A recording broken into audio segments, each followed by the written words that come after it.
ಮಿತವರು ನೀವಗುದೆನ್ನು ಕನುಡಿದೆ ಶ್ರುತಿಯನ್ನು ತಂದಿರಿ ವಂಚಿಸಿ ಬಿಡದೆ ಹಿತವರು ನೀವಗುದೆನ್ನು ಕನುಡಿದೆ ಶ್ರುತಿಯನ್ನು ತಂದಿರಿ ವಂಚಿಸಿ ಬಿಡದೆ ಅಚ್ಚುಮುಚ್ಚು ಕತೆ ಹೇಳಿದ್ರಿ. ಈ ನಮ್ಮ ಕಡೆ ಎಲ್ಲ ಏನು ಕೇಳಿದ್ರೆ ಪುರಾಣದ ಕತೆ ಹೀಗೆ ಹೇಳ್ತಿದ್ರು, ಜನ ಹೇಳುದೇನು ಗೊತ್ತಾ, ಅಜ್ಜಿ ಕತೆ ಹೇಳ ಹೋಗು ಅಂತ ಹೋಗ್ತಿರ್ತೀವಿ. ಆದ್ರೆ 5 ಗಳಿಗೆ ನೀವು ಕತೆ ಹೇಳಿ ಇಷ್ಟು ಜನ ಉಳಿಸಿದ್ರಲ್ಲ, ಧನ್ಯವಾದ ನಿಮ್ಗೆ. ಬಹಳ ಸಂತೋಷ ಆಯ್ತು. ಅಂದ್ರೆ ಎಲ್ಲವನ್ನೂ ಎದ್ದುಕೊಂಡು ಹೋಗ್ಲಿಲ್ಲ, ಇಷ್ಟಾದ್ರೂ ಉಳಿಸಿದ್ರಲ್ಲ, ಹಾಗಾಗಿ ನಿಮ್ ಕತೆ ಹೇಳ್ತಿಲ್ಲ ಅಂತ ಹೇಳಿದ್ದು. ಈಗ ಒಂದು ಮಾತು ಹೇಳ್ತೇನೆ, ನೀವು ಹೇಳಿದ ಕಥೆಯಲ್ಲಿ ನಮಗೆ ಸತ್ಯ ಕಾಣ್ತಾ ಇಲ್ಲ. ಇಲ್ಲೇ ಹೋದ್ರೆ ಕೈಲಾಸದ ನಂದಿ ಇಲ್ಲಿಗೆ ಬರ್ತಾನ? ಹೌದು. ಇಲ್ಲಿದ್ದದ್ದೆಲ್ಲ ಕಲಿಯುಗ ತುದಿ. ಈ ದನದ ಹಿಂದೆ ಹೋಗುವ ಗುಡ್ಡ ಬಿಟ್ಟರೆ ಇನ್ನು ನಂದಿ ಬರುವುದಿಲ್ಲ. ಮತ್ತೆ ನಿಮ್ಮಲ್ಲಿ ವಾದಕ್ಕೆ ಹೊರಟ್ರೆ ಎಷ್ಟು ನಾನು ವಾದ ಮಾಡ್ತಿದ್ದೆ, ಇದನ್ನು ಪೂರ್ತಿ ಎದ್ಕೊಂಡು ಹೋದ್ರೆ ಕಷ್ಟ. ಆ ಕಾರಣಕ್ಕಾಗಿ ಹೇಳ್ತಾ ಇದ್ದೇನೆ, ನೀವು ಮಾಡ್ತಿದ್ದು ಜನರಿಗೆ ವಂಚನೆ. ಪ್ರತಿಷ್ಠಾಪನೆ ಮಾಡಿಬಿಟ್ರೆ ನಿಮಗೆಲ್ಲ ಪಾಪ ಆರ್ತಿ ಬಟ್ಟಲು ಹಿಡ್ಕೊಂಡು ಕಾಸು ಬೀಳ್ತದೆ ಅಂತ ತಟ್ಟೆ ಇಟ್ಕೊಳ್ಳಿಕ್ಕೆ ತೊಂದರೆ ಇಲ್ಲ ಎನ್ನುವ ಕಾರಣಕ್ಕೆ ಹೇಳ್ತಿದ್ರ ಅಲ್ಲ? ನಿಮ್ಮ ಸತ್ಯವ ಈಗ ನಾ ಹೇಳ ಸುಳ್ಳು ಅಂತಾರ ಮತ್ತೆ ಎಂತ ಮಾತಾಡ್ತೀಯೋ? ಹೇಳ್ತಲ್ಲ ಅಲ್ಲ ಚೈತ್ರೆ, ನಾನ್ ಹೇಳುವಂತ ಮಾತು ಸುಳ್ಳು ಅಲ್ವೇ ಅಲ್ಲ. ಯಾಕೆ ಕೇಳು, ಈಗಾಗಲೇ ದೈವಗಳು ಚಂದಮ ಶಕ್ತಿಯ ಅನುಚರಣೆಯಾಗಿ ಅನುಗ್ರಹಕ್ಕಾಗಿದ್ದದ್ದು ಅಂತ ಹೇಳಿದ್ರೆ ಅಲ್ವಾ? ಅದು ನಾನು ಒಪ್ಪುದಿಲ್ಲ. ನಿಮ್ಮಲ್ಲಿ ಒಂದು ಮಾತು ಕೇಳ್ತೀನಿ, ಏನು? ಚಂದಮ್ಮ ಶಕ್ತಿಗೆ ಅಷ್ಟು ದೈವಾನುಗ್ರಹ ಇದ್ದದ್ದು ಹೌದು ಅಂತ ಆದ್ರೆ ಅವಳಿಗೆ ಇಷ್ಟು ಕಷ್ಟ ಆದದ್ದು ಹೇಗೆ? ಅವಳು ಒದ್ದಾಡಿದ್ದು ಯಾಕೆ? ಸಮಯ ಸಂದರ್ಭ ಹಾಗೆ ಬಂತು. ಸಮಯ ಹೌದು, ಅಂದ್ರೆ ಯಾರಿಗೂ ತಪ್ಪಿದ್ದಲ್ಲ. ಹೌದು, ಎಲ್ಲರಿಗೂ ಇದ್ದದ್ದು ಅಂತಾರೆ. ಮತ್ತೆ ದೈವಾನುಗ್ರಹ ಇದ್ದದ್ದು ಅದು ಪ್ರಶ್ನೆ ಹಾಗೆ ಬರ್ತದೆ. ಹೋಗ್ಲಿ, ನೀವೇನಾಗ್ತೀರಿ ಈಗ ನೀ ದೈವನಿಂದನೇನು ಮಾಡ್ತೀಯಾ? ಅಲ್ಲ, ನಾನು ಅಂಬುದಿಲ್ಲ. ನನ್ನ ಬಗ್ಗೆ ಹೆಸರು ಇಲ್ಲ, ನಿನ್ನ ಬಗ್ಗೆ ಹೆಸರಾಗುದು. ಯಾಕೆ? ನೀ ದೈವನಿಂದನೆಯನ್ನ ಮಾಡಿದ್ದಿ, ದೈವನಿಂದನೆಯನ್ನ ಮಾಡಿದ್ದಿ ಎನ್ನುವಲ್ಲಿಗೆ ಆ ದೈವಗಳು ನಿನ್ನನ್ನ ಬಿಡ್ತಾವ ಅಂದ್ರೆ ಮುಂದೆ ನನಗೆ ಗಂಡಾಂತರವ? ಖಂಡಿತವಾಗಿ ಒಂದದ್ದು ನೋಡ್ಕೊಳ್ತೇನೆ. ನೀವೇನು ನಿಮ್ಮ ಮಾತು ಸುಳ್ಳಾದ್ರೆ ಏನು ಅದೇ. ಈಗ ನನ್ನ ಮಾತು ಸುಳ್ಳು ಅಂತ ಆದ್ರೆ ನಾನು ಕವಡಿಯನ್ನ ತೆಗೆದಿಟ್ಟು ಜ್ಯೋತಿಷ್ಯವನ್ನ ಬಿಟ್ಟೆ ಮತ್ತೊಂದೂರಿಗೆ ನಾ ಹೋಗ್ಬೆ. ಇಲ್ಲಿ ದೇವಸ್ಥಾನದಲ್ಲೂ ನಾ ಇಲ್ಲಿ ಇಲ್ಲುವುದಿಲ್ಲ, ನಾ ಬೇರೆ ಊರಿಗೆ ಹೋಗ್ಬೆ. ನಿಮಗೆ ನಂಗ ಈಗ ಇರಿಸ್ಕೊಳ್ಳುವ ನೀನ ಅಲ್ಲ, ನೀವೇ ಇಟ್ಕೊಳ್ಳುದು. ಆದ್ರೆ ಯಾವತ್ತು ಹೇಳುವ ವಿಚಾರ ಮಾಡಬೇಕು. ಯಾಕೆಂದ್ರೆ ಊರಿಗೆ ಬರಗಾಲ ಬಂದಿದೆ. ನಾಳೆ ಪ್ರತಿಷ್ಠಾಪನೆಗೆ ಊರಿನವರೆಲ್ಲ ಸೇರಿಸಿ ಒಟ್ಟು ಮಾಡಿ ಹಾಕಿ ಇವರು ಮಾತು ಸುಳ್ಳಾದರೆ ಎಲ್ಲರೂ ಅನುಭವಿಸ್ಬೇಕಲ್ಲ. ಹಾಗಾಗಿ ನೋಡುವ ಬಟ್ಟಲಂತ ಪರೀಕ್ಷೆ ಮಾಡಬೇಕು. ಅದ್ಭುತ ಮಾತಾಡೋದು. ಸುಳ್ಳಾದ್ರೂ ಹೊರತೆ ಇದು ನಾನು ಹೆಚ್ಚು ಕಡಿಮೆ ಆಯ್ತು ಅಂದ್ರೆ ಪ್ರೀತಿ ಬಿಟ್ಟೆ ಹೇಳುವ ತಲೆ ವಿಚಾರ ಮಾಡಬೇಕು. ಬಟ್ಟೆ ಮಾತು ಅದ್ಭುತ ಮಾಡುವುದಕ್ಕೆ ಬಿಟ್ಟು ಒಬ್ಬರ ಮಾತಾಡ್ಬಿಡ್ತಾರಲ್ವಾ? ಸುಮ್ಮನೆ ನೀವು ತಪ್ಪಾಯಿತು. ನೀವು ಹೇಳಿದ ರೀತಿಯಲ್ಲಿ ಅನೇಕ ಗಣಗಳಿದೆ ಅಂತಾರೆ. ಅವುಗಳೆಲ್ಲವುದಕ್ಕೂ ನಾನು ದೇವಸ್ಥಾನ ಕಟ್ಟಿದ್ದೆ. ಹಾಗಂತ ಈಗಲ್ಲ, ನಾನು ಹೇಳುದು ಸತ್ಯ ಅಂತ ಗೊತ್ತಾದ ಮೇಲೆ.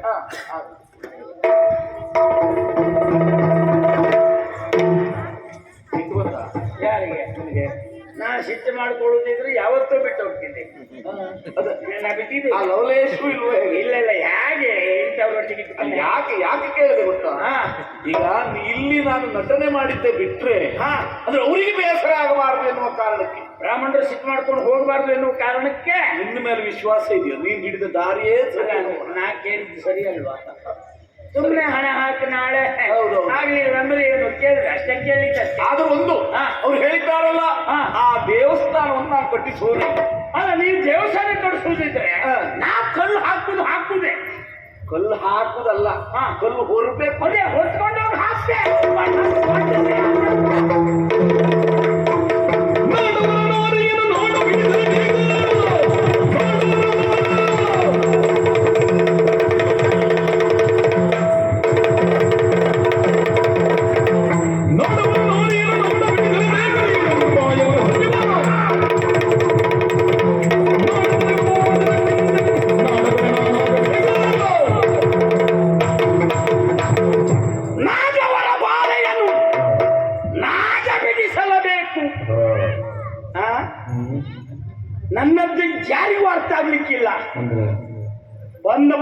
ಆರಂಭದಲ್ಲಿ ಹೇಳಿದ್ದೇನೆ, ತುಳಿಬೇಕು ತುಳಿದದ್ದು ಗೊತ್ತಾಗಬಾರ್ದು, ಸುಳಿಬೇಕು ಸುಳಿದದ್ದು ಗೊತ್ತಾಗಬಾರ್ದು. ಹೆದ್ರು ಕಂಜರಾಸುರ ಕಳನಾಯ್ಕ ಅಂತೇನು ಅವನಂತ ಸುಟ್ಟಿ ಕಳನಾಯ್ಕ ಅಂತ ಬೇಡವ. ನಿಜವಾದ ಖಳನಾಯಕ ನಾನು, ಯಾರಿಗೂ ಗೊತ್ತಾಗ್ಲಿಲ್ಲ. ಹಾಗಿರ್ಬೇಕು. ನಿಮ್ಗೆ ವಿಷಯ ಗೊತ್ತುಂಟ, ನಾನು ಕಣ್ಣಿಟ್ಟದ್ದು ಯಾವುದರ ಮೇಲೆ? ಈ ಬಾರ್ಕೂರು ಸಂಸ್ಥಾನದ ಮೇಲೆ. ಒಂದಲ್ಲ ಒಂದ್ ದಿವಸ ಇಲ್ಲಿ ಅಧಿಕಾರಿ ನಾನಾಗಬೇಕು. ಆ ಮಹಾರಾಜರು ಗೊತ್ತಿರಲಿಲ್ಲ. ಹಾಗಾಗಿ ಚಂದಮ ಶಕ್ತಿ ವಿರೋಧಿ ಸ್ಥಾನದಲ್ಲಿದ್ಲು ಅಂತ ಬೇಡ ಹೊತ್ತು ಮಾಡ್ತು ಬಂದೆ. ಯಾಕೆ ಹೇಗಾದ್ರೂ ಮಾಡಿ ಅವಳನ್ನ ನಾಡ ಬಿಡಿಸಬೇಕು ಅಂತ. ಆದ್ರೆ ಆಗ್ಲಿಲ್ಲ. ಎಂತ ವಿಚಿತ್ರ ನೋಡಿ. ಎಲ್ಲಿವರೆಗೆ ಅಂತಾದ್ರೆ ಅವಳು ಅಧಃಪತನ ಮಾಡಬೇಕು ಅಂತ ನಾನು ಒತ್ತಾಡಿದ್ದು. ಆದ್ರೆ ಈಗ ಮಾಡದೆ ಬಿಡ್ತೇನಾ? ದಾರಿ ಉಂಟು. ನಾನು ಯಜಮಾನರ ಕಡೆ ಇದ್ದೆ ಅಂತ ತಿಳ್ಕೊಳ್ಬೇಡಿ. ನಮ್ಮ ಮಹಾರಾಜರು ಯಜಮಾನರು ಇವರು ಒಬ್ಬರೇ ಅಲ್ಲ, ಆಚೆ ಕಡೆ ಮತ್ತೊಬ್ರು ಇದ್ದಾರೆ. ಯಜಮಾನರು ಮಾಧವ ನಾಯಕ. ಯಾವತ್ತೂ ಒಂದೇ ಯಜಮಾನರು ನಂಬಾರ್ದು. ಏನಾದ್ರೂ ಹೆಚ್ಚು ಕಡಿಮೆ ಆಯ್ತಾ ಬಿಟ್ಟ ಆ ಬದಿಗೆ ಹೋದ. ಹಾಗಾಗಿ ಅವ್ರಿಗೆ ಚೆನ್ನಾಗಿಟ್ಕೋಬೇಕು. ಇಟ್ಕೊಂಡಿದ್ದೆ. ಈಗ ಪತ್ರ ಬರೀತೇನೆ. ಯಾರಿಗೆ? ಮಾಧವ ನಾಯಕನಿಗೆ. ತಡ ಮಾಡಬೇಡ, ಈ ನಾಡಿನ ಮೇಲೆ ಆಕ್ರಮಣ ಮಾಡು, ಇಲ್ಲಿ ಗುಪ್ತ ಮಾರ್ಗ ಎಲ್ಲ ನಾನು ಹೇಳ್ತೇನೆ. ಮೇಲಾಗಿ ಅವರು ಬರುವ ಹೊತ್ತಿಗೆ ಇಲ್ಲಿ ಶಸ್ತ್ರಾಗಾರಕ್ಕೆ ಬೆಂಕಿ ಹಚ್ಚುತ್ತೆ. ನಾ ಎಲ್ಲೂ ಹೋಗ್ಬಹುದು ಬರ್ಬಹುದು. ಆಗ ವಿರೋಧಿಗಳು ಬಂದ ಅಲ್ಲಿ ಆಯುಧ ಹಿಂದೆ ಹೋದ್ರೆ ಇವ್ರು ಎಂತ ಹಿಡ್ಕೊಂಡು ಹೋಗ್ರು? ಬಾಳೆ ತಿಂಡಿ ಹಿಡ್ಕೊಂಡು ಹೋಗ್ತಾರೆ. ನೋಡ್ತೇನೆ ನಾನು. ಅಷ್ಟು ಮಾಡಿ ಈ ಮಹಾರಾಜರ ಸರ್ವನಾಶ ಮಾಡದೆ ಹೋದ್ರೆ ನಾಯ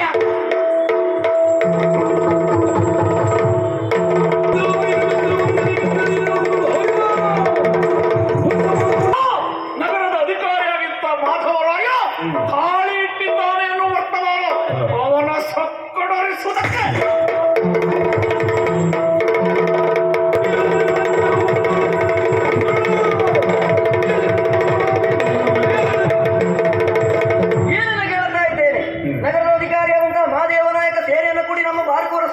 ಬಾರ್ಕೂರ ಸಂಸ್ಥಾನದ ಮೇಲೆ ದಂಡೆತ್ತಿ ಬರ್ತಾ ಇದ್ದಾನಂತೆ. ತಾಯಿನಾಡನ್ನು ಉಳಿಸಿಕೊಳ್ಳಬೇಕಾದದ್ದು ನನ್ನ ಆದ್ಯ ಕರ್ತವ್ಯ. ನಾನೊಬ್ಬಳೇ ಹೋಗುವುದಲ್ಲ, ಒಳದ ಬೈಲ ಜನತೆ ಎಲ್ಲ ಹೇಳಿ ಎದ್ದೇಳಿ ಎದ್ದೇಳಿ ಎಲ್ಲರೂ ಒಂದಾಗಿ ಹೋರಾಟಕ್ಕೆ ಹೋಗುವ.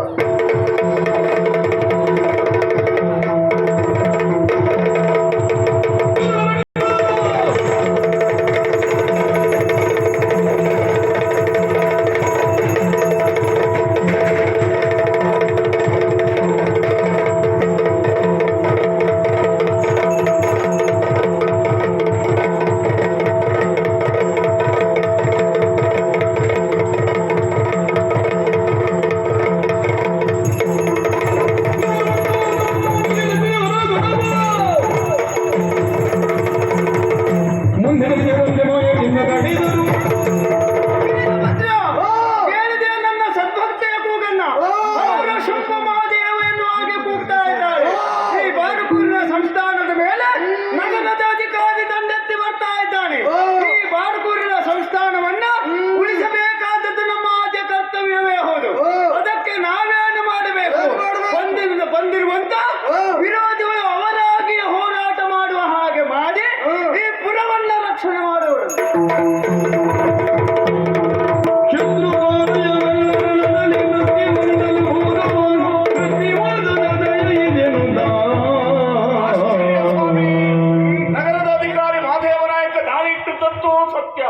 ಇನ್ನೇನು ಹೋರಾಟಕ್ಕೆ ಸಿದ್ಧವಾದಂತಹ ಆ ಕಾಲದಲ್ಲಿ ಸೇನೆ ಎಲ್ಲ ಸ್ತಬ್ಧವಾಯಿತು.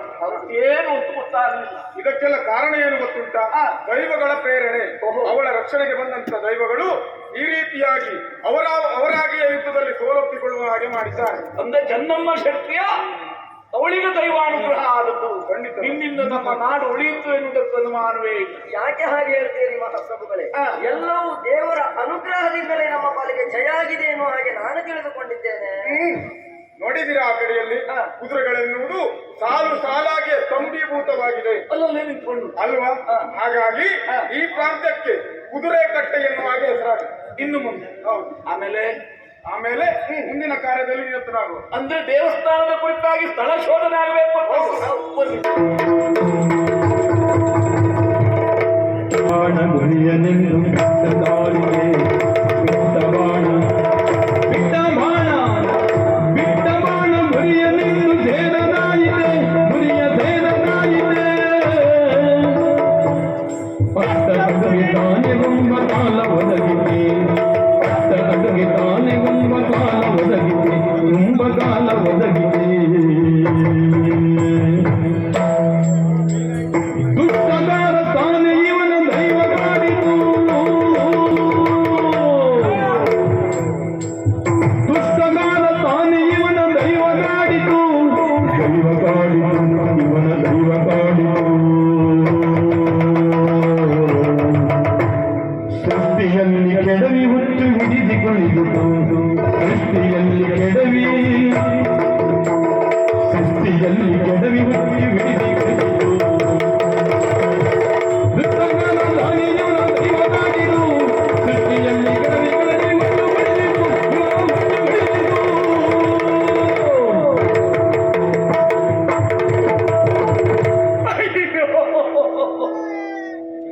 ಬಿಟ್ಟೆ ಬಿಟ್ಟೆ ಬಿಟ್ಟೆ ಏನ್ ಬಿಟ್ಟು ಎಲ್ಲಿ ಬಿಟ್ಟು ಯಾವಾಗ ಹೋಗಿ ನೋಡ್ಕೊ ಬರೀ ನೀವು. ನಾ ಎಲ್ಲೆಲ್ಲಿ ಬಿಟ್ಟೆ ಅಲ್ಲೆಲ್ಲ ಹೋಗಿ ಎಂತ ಮಾತಾಡ್ತೀರಿ ಅಂದ್ರೆ ಹಾಗಲ್ಲ ಸ್ವಾಮಿ. ಚಂದಂ ಶಕ್ತಿಯನ್ನು ಕೊಲ್ಲಬೇಕು ಇಡಬಾರದು ಎನ್ನುವ ಕಾರಣಕ್ಕಾಗಿ ಧನಸ್ಸನ್ನು ತೆಗೆದೆ ಹರಿತವಾದ ಬಾಣವನ್ನಿಟ್ಟುಕೊಂಡು ಲಕ್ಷ್ಯವಾಗಿಟ್ಟು ಆಕರಣ ಪರ್ಯಂತರ ಎಳೆದು ಬಿಟ್ಟಿದ್ದೇನೆ. ನನ್ನ ಗುರಿ ವ್ಯತ್ಯಾಸ ಆಗ್ಲಿಕ್ಕಿಲ್ಲ, ಅವಳು ಸಾಯಲೇಬೇಕು. ಎಂತೆಂತ ಅಸ್ತ್ರ ಬಿಟ್ಟೆ, ಒಂದೆರಡ ಅವಳಿಗೆ ಆಗಾಗ ಆಗಾಗ ಸಣ್ಣ ಪುಟ್ಟ ಅಲ್ಲ ಬ್ರಹ್ಮಾಸ್ತ್ರವನ್ನು ಬಿಟ್ಟೆ. ಬಾಣ ಹೋಗಿ ಗುರಿ ಮುಟ್ಟದ್ದಲ್ಲ, ಅಲ್ಲೇ ಕಾಲ್ಬುಡದಲ್ಲೇ ಬಿಟ್ಟೆ.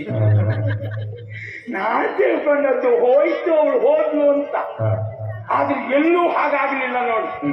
ಈಗ ಅಲ್ಲಿ ಪ್ರಕರಣ ನೋಡಿ, ಮಾಧವ ನಾಯಕ ವಿರೋಧ ಮಾಡಿಕೊಂಡು ಬಂದಿದ್ದಾನೆ, ಸೇನೆ ತಗೊಂಡು ಆಕ್ರಮಣ ಮಾಡ್ತಾನೆ.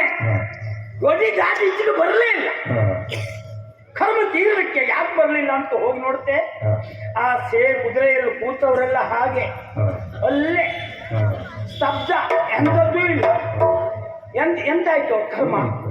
ಕೊನೆಗೆ ನಾನು ಅಲ್ಲಿಂದ ಸನ್ನೆ ಮಾಡ್ತಿದ್ದೆ, ಪನಿ ಪನಿ. ಕೊನೆ ತಕೊಳ್ಳಿ ಅವ್ರವರೇ ಕರ್ಕೊಂಡು ಸತ್ತು. ಅಲ್ಲ, ಸಾಯುವುದಿದ್ರೆ ಪಾಪಿಗಳು ಇನ್ನು ಬರ್ಬೇಕಾ ಗಡಿಗೆ? ಹಾಗಾಯ್ತು. ಹೋಗ್ಲಿ, ಈಚೆ ಶಸ್ತ್ರಾಗಾರಕ್ಕೆ ಬೆಂಕಿ ಕೊಡ್ಬೇಕು ಅಂತ ಕಡ್ಡಿ ಕೀರ್ದೆ. ಎಂತ ಕೀರಿದ್ರು ಬೆಂಕಿನೇ ಹತ್ತುದಿಲ್ಲ. ಹೊಸ ಪಟ್ಟಣ ತಂದ್ಕೊಂಡು ಮತ್ತೆ ಕೀರು ನೋಡಿದೆ, ಆದ್ರೂ ಬೆಂಕಿ ಹತ್ತುದಿಲ್ಲ. ಎಂತ ವಿಚಿತ್ರ ಅಂತ ಗೊತ್ತಿಲ್ಲ. ಒಟ್ಟು ನನ್ನ ಕತೆ ಹೇಗಾಯ್ತು ಗೊತ್ತಾ? ಚಂದಂ ಶಕ್ತಿ ತೆಗೆಬೇಕು ಮಧ್ಯರಾತ್ರಿಯಲ್ಲಿ, ಅದು ಅಮಾವಾಸ್ಯೆ ರಾತ್ರಿ. ನಾನು ಮಾಡಿದ ಪ್ರಕರಣ, ಅವಳ ಜೀವಂತ ಸಮಾಧಿ ಮಾಡಬೇಕು ಅಂತ ಅವಳು ಆಳ್ತನಕ್ಕಾಗುವಂತ ಹೊಂಡ ಮಧ್ಯರಾತ್ರಿ ತೆಗೆದಿದ್ದೆ. ಬೆಳಕಿನ ಸಹಾಯ ಇಲ್ಲದೆ ಜನರಿಗೆ ಗೊತ್ತಾಗ್ತದೆ ಅಂತ ಮಧ್ಯರಾತ್ರಿ ಅಮಾವಾಸ್ಯೆಯಲ್ಲಿ ಕತ್ತಲು ತೆಗೆದು ಹೋಗು. ಬೆಳಿಗ್ಗೆ ಬಂದು ಅದೇ ಹೊಂಡದಲ್ಲಿ ನಾ ಬಿದ್ದುಬಿಟ್ಟೆ ಮಾಡ್ಕೊಡ್ತೇನೆ. ಇದು ಎಂತ ಸ್ಥಿತಿ, ಒಂದಕ್ಕೊಂದು ಹೀಗಾಗೋಯ್ತು. ಹಾಗಂತ ಬಿಡುವುದಿಲ್ಲ, ಇನ್ನು ಪ್ರಯತ್ನ ಉಂಟು.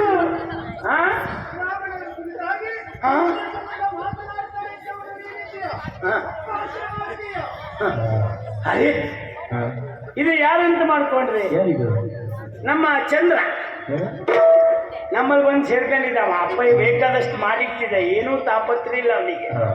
ಅವ ಪಾಪ ಪ್ರಥಮ ಸೇವೆ ಅಂತಿದ್ರೆ ಅವತ್ತು ಬರುವುದೇ ಇಲ್ಲ. ಮೂರ್ತ ಪುರುಷೋತ್ತಾದಾಗ ಎದ್ಕ ಬಂದ ಅಂದ್ರೆ ಅವನೊಂದು ಭಾಷೆ ಉಂಟು, ಅದು ಬಿಡ್ಲೇ ಇಲ್ಲ. ಅವನು ಅಪಹಾಸ್ಯ ಆಡ್ಬೇಕು, ಅದು ಬಿಟ್ಟ ಅಪಹಾಸ್ಯ ಮಾಡ್ತಾ ಇದ್ದೆ. ಅಪ್ಪನೂ ಹಾಸ್ಯ ಮಾಡ್ತಾ, ಮಗನೂ ಮಾಡ್ತಾ. ನೀವು ಆಡು ಮಾತಾ ಇದು ಎಂತದ್ದು? ಯಾರು ಹರಗಣ ಹೌದು ಅಂತಾದ್ರೂ ನನ್ ಎದುರೇ ಬರ್ಬೇಕು.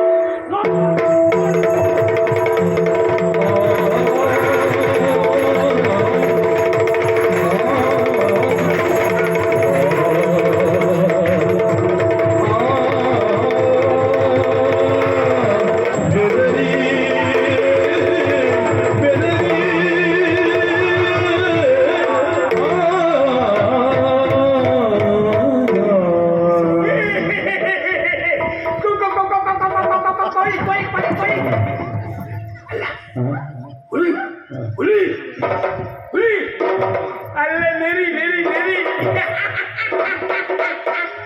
ಅಯ್ಯಪ್ಪ ಎಂತ ಭಯಂಕರವಾದಂತ ರೂಪ ಬಿಳಿ ಮುಖ ವಿಸ್ತುತಿ ಮುಖ ಆ ಕೆಂಗಣ್ಣು ಆ ಕೋಡು ಆ ಕಿವಿ ಓಯ್ ಗೂಳಿ ಗೂಳಿ ಗೂಳಿ ಎದ್ದಿದ್ದೆ ಎಲ್ಲಾದ್ರೂ ಗೂಳಿ ಮುಖವೇ ಕಾಣ್ತಾ ಉಂಟು ಈ ಕಡೆ ನೋಡ್ತೇವೆ ವಿಕಾರ ರೂಪ ಅಯ್ಯೋ ಹೊಟ್ಟೆ ನೋಡ್ಬೇಕು ಅದೆಂತದ್ದು ಒಂದು ಹೀಗುಂಟು ಸ್ವಸಹಾಯ ಪದ್ಧತಿ ಪಾಪ ಆ ನೀರು ತಗೊಂಡು ಇಡುವುದು ಅವನು ಕಣ್ಣ ಯಾವ ಕರ್ಮಕ್ಕೆ ಅಂದ್ರೆ ಬಾಕಿ ಎಲ್ಲ ತಂದು ಕೊಡುವುದಿಲ್ಲ ಅವ್ರ ಕರ್ಮ ಜನ ಕಡಿಮೆ ಆಗ್ತದೆ ಅಂತ ಆದ್ರೆ ಇದೊಂದು ಮಾಡ್ಕೊಂಬಂದದ್ದು ಯಾರು ಇನ್ನೂವರೆ ನೋಡ್ತೆ ವಿಕಾರ ರೂಪ ಹೌದಲ್ಲ ನಿತ್ರಾಪಾಯ ನೋಡ್ತೆ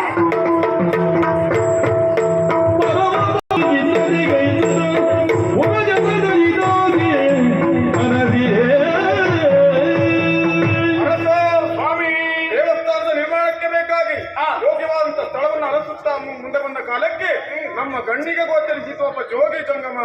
ಆ ಜೋಗಿ ಜಂಗಮನನ್ನ ಹುಡುಕುತ್ತಾ ಮುಂದೆ ಬಂದ ಕಾಲಕ್ಕೆ ಆತ ಎತ್ತ ಸಾರಿದ ಯಾವ ಕಡೆಗೆ ಹೋಗಿದೆ ಎನ್ನುವುದೇ ಅರ್ಥವಾಗಲಿಲ್ಲ. ಹಾಗಂತ ಈ ಸ್ಥಳದಲ್ಲಿ ಒಂದು ವಿಶಿಷ್ಟವನ್ನ ಕಾಣುವುದಕ್ಕೆ ಸಾಧ್ಯವಾಯಿತು ನೋಡು.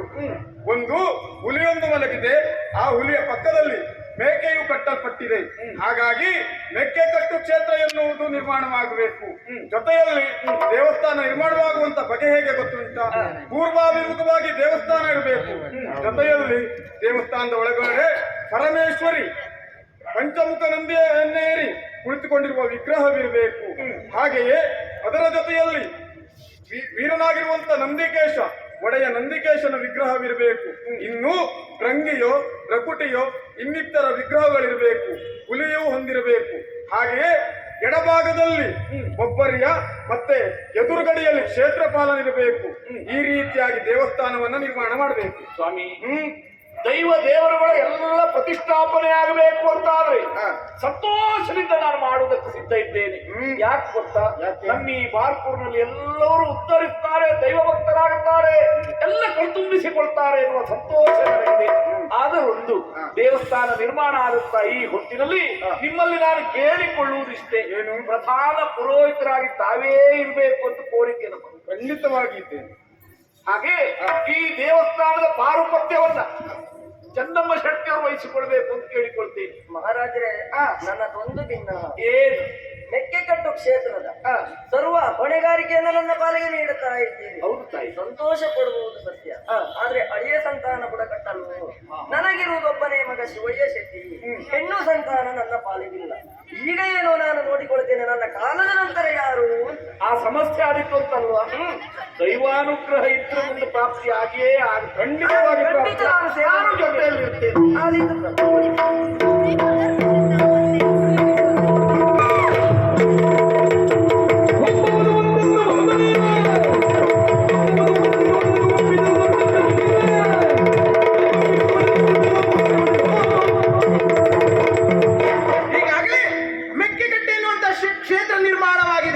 ಹರನ ಗಣಗಳಿಗೆಲ್ಲ ಸ್ಥಾನವನ್ನ ಕೊಟ್ಟಿದ್ದಾರೆ, ನನ್ನನ್ನ ಮಾತ್ರ ಹೊರಗಿಟ್ಟಿದ್ದಾರೆ. ಹಾಗಾದ್ರೆ ಈ ಉಮ್ಮಲ್ತಿಗೂ ಸ್ಥಾನ ಬೇಕು ಅಂತಾದ್ರೆ ಈಗಾಗಲೇ ಕೇಳಿದ್ದೇನೆ, ಮೆಕ್ಕೆಕಟ್ಟೆ ಹಬ್ಬ ನಡೆಯುತ್ತಾ ಉಂಟಂತೆ.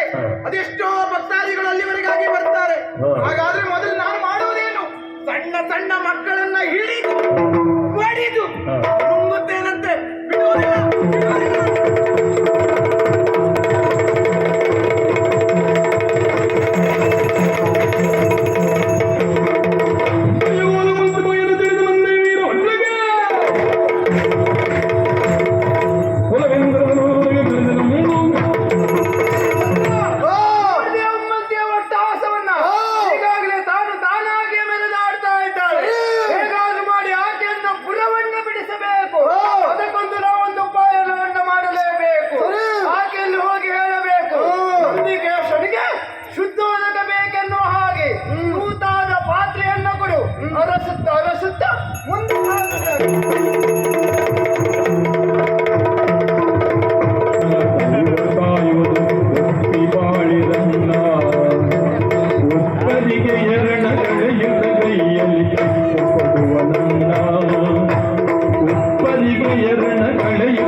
ಕೈಯಲ್ಲಿ ಚಿಪ್ಪು ಕೊಡುವ ನನ್ನ ಕೈಯಲ್ಲಿ ಚಿಪ್ಪು ಕೊಡುವ ನನ್ನ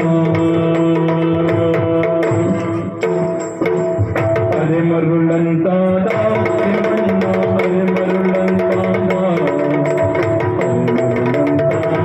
ತಿಮ್ಮಣ್ಣ ಅರೆ ಮರುಳಂತಾದ ಅರೆ ಮರುಳಂತಾದ ತಿಮ್ಮಣ್ಣ ಅರೆ ಮರುಳಂತಾದ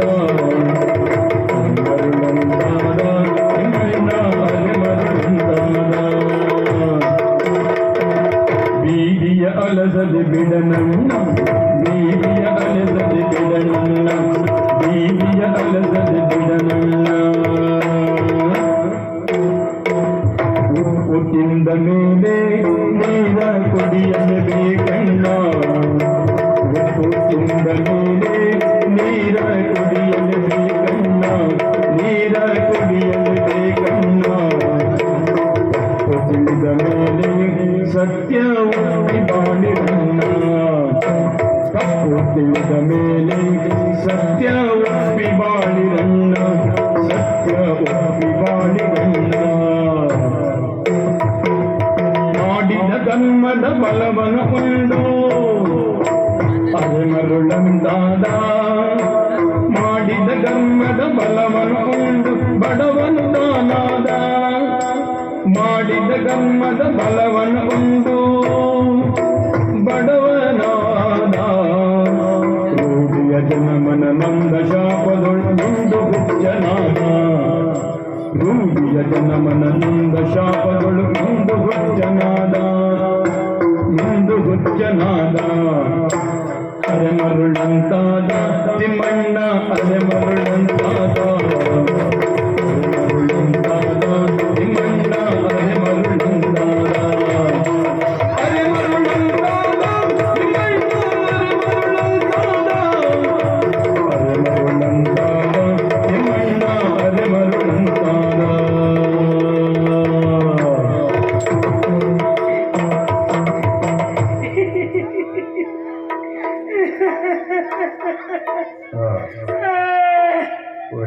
ನಾ ಎಲ್ಲೋದ್ರು ನನ್ನ ಗಂಡವರೆಲ್ಲ ಹೇಳುದು ಹುಚ್ಚ ಹುಚ್ಚ ಹುಚ್ಚ ಅಂತಾರೆ. ನಾ ಕುಡಿದ್ರೆ ಅದಕ್ಕೂ ಹುಚ್ಚ ಹುಚ್ಚ ಹುಚ್ಚ ಅಂತಾರೆ. ನಾ ಹುಚ್ಚಿನ ಅಲ್ವಾ? ಹೌದಾ? ಹೌದಪ್ಪ ಹುಚ್ಚ. ಹಾಗಿದ್ರೆ ನನ್ನ ಕೊನಿಸೋರು ಎಷ್ಟು ದೊಡ್ಡ ಹುಚ್ಚರು ಲೆಕ್ಕ ಅಂದ್ರೆ ನಂಗೆ ಗೊತ್ತಿಲ್ಲ. ಇಲ್ಲಪ್ಪ ನಂಗೆ ಗೊತ್ತಿಲ್ಲ. ಅದೆಲ್ಲ ಇಲ್ಲಪ್ಪ ನೀವೆಲ್ಲ ಭಯಂಕರ ಬುದ್ಧಿವಂತರು, ನಾನು ಮಾತ್ರ ಹುಚ್ಚ. ಆದ್ರೂ ಒಂದು ಹಸುವೆ ತಡ್ಕೊಳ್ಳಿಕ್ಕಾಗಿದೆ. ಏನಾದ್ರೂ ಕೊಡಿ ಅಂತ ಕೇಳಲಿಕ್ಕೆ ಹೋದ್ರೆ ಹುಚ್ಚು ಬಂಡ ಕೊಡಬೇಡಿ ಕೊಡಬೇಡಿ ಮಾಡಿದ್ದು ಅನುಭವಿಸ್ತಿದ್ದ ಕೊಡಬೇಡಿ ಅಂತಾರೆ. ಕೆಲವು ಮಕ್ಕಳು ಕಲ್ತುಕೊಂಡೆಲ್ಲ ಹೊಡೆದ್ರು. ಯಾಕೆ ಹೀಗೆ ಕಣ್ಣು ಮುಚ್ಚಿದ್ರೆ ಸಾಕು ಆ ಗೂಳಿ ಬರುವುದು. ಏನು ನನಗೆ ಮಲ್ಕೊಳ್ಳಿಕ್ಕೂ ಬಿಡುವುದಿಲ್ಲ, ಎಲ್ಲಿ ಹೋಗ್ಬೇಕು ಏನ್ ಮಾಡ್ಬೇಕು ಅಂತ ಗೊತ್ತಿಲ್ಲ. ಎಲ್ಲ ಹುಚ್ಚ ಹುಚ್ಚ ಅಂತಾರೆ. ಭಾಗವತ್ರೆ ನಾ ಹುಚ್ಚಿನ ಹೌದಂತಾರಲ್ಲ ಎಲ್ಲ ಹೇಳ್ತಾರಲ್ಲ, ನಾನು ಹೇಳಿದಾನಂತ ಏನು ಹೇಳ್ತಿದ್ರು ಊರಲ್ಲೆಲ್ಲ. ಹೌದು. ನೀ ಹೇಳ್ಬೇಕಾಗಿತ್ತು ಏನಂತ? ಅವನು ಜೋರಾಗಿದೆ, ನಾ ಪಟ್ಟಿ ಕಟ್ಕೊಂಡು ಇಲ್ಲಪ್ಪ ನಾವು ಅದು ಅವನಿಗೆ ಅಂತ ಭಯಂಕರ ಏನು ನೀ ನಗಾಡ್ಲಿಕ್ಕೆ ಇಲ್ವಾ? ಮನಸಿಕ ಅಂತಿದ್ರು ನೋಡಿ. ನೀನ್ ನನಗೆ ಹೇಳುದು ನೋಡುವ, ನಂದು ನಿಂದು ಪರಿಸ್ಥಿತಿ ಒಂದೇ. ಹಾಗೆಲ್ಲ ಹೇಳ್ಬೇಡ. ನೀನು ಪರಿಸ್ಥಿತಿ ನಾವು ನೀನು ಕೈಲು ಕೋಳುಂಟು ಅನ್ನೋ ಕಾರಣ ದೊಡ್ಡ ಸಂತಿ ಅಂತ ಬೇಡ. ಎಂತ ಮಾಡುವ, ನನ್ನ ಯೋಗ ಸರಿ ಇಲ್ಲ. ಇಲ್ಲೋದ್ರೆ ನಿಮ್ಮ ಅಪ್ಪ ಇದ್ರು ನೋಡು, ಅದೇ 4 ವರ್ಷ ನಾನು ಎಂತ ಮಾಡುವ. ಬಾಳ್ಸ್ಲಿಕ್ಕೆ ನೀನು ಒಂದೇಯ ನೋಡ್ತೀಯಾ? ತಗಬಾ ನೋಡುವ ಬಾಳ್ಸ್ಲಿಕ್ಕೆ ಇದು ಒಂದೇಯ ನೋಡುವ.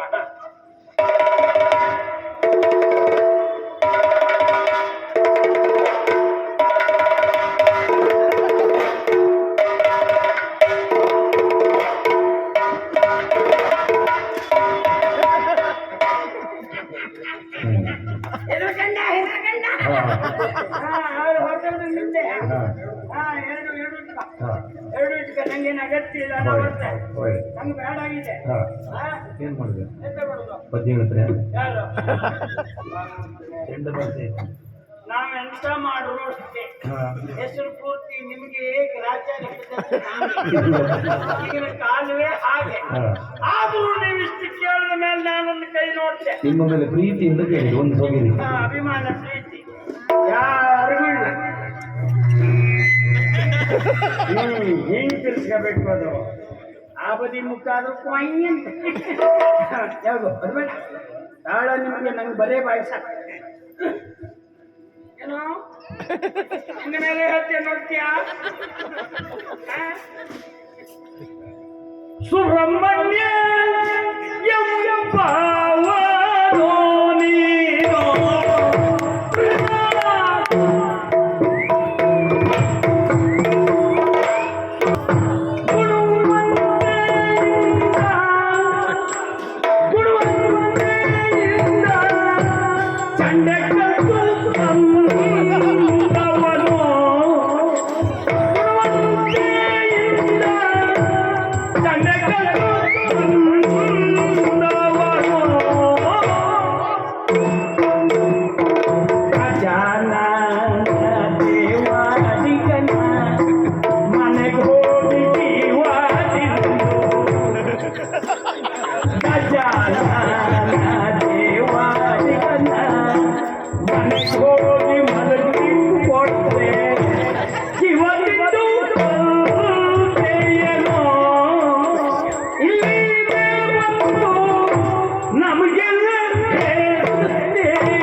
ನಾನು ಒಟ್ಟು ಕೊಡ್ತೆ ನಿನ್ನ ಪೂರ್ತಿ ಯಾವ ಭಟ್ರು ಬಂದ್ರು ಓಡೋಗುದೇ ಮತ್ತೆ ನಮಗೆ ಒಟ್ಟು ಕೊಡ್ತೆ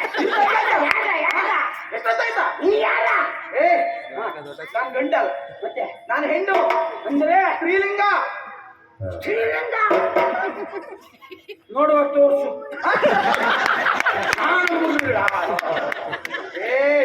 ನಾನು ನಂಬುದಿಲ್ಲ ನೀನು ಯಾರನ್ನೂ ನಂಬುದಿಲ್ಲ ನಿನ್ನ ಮೇಲೆ ನಂಬಿಕೆ ಇಲ್ಲ ನೀನು ಯಾರು ನಂಬ್ತೀಯ ನೋಡ ಎಂತ ಮಾಡ್ತೀಯ ನಿನ್ನನ್ನ ಹಿಡಿದು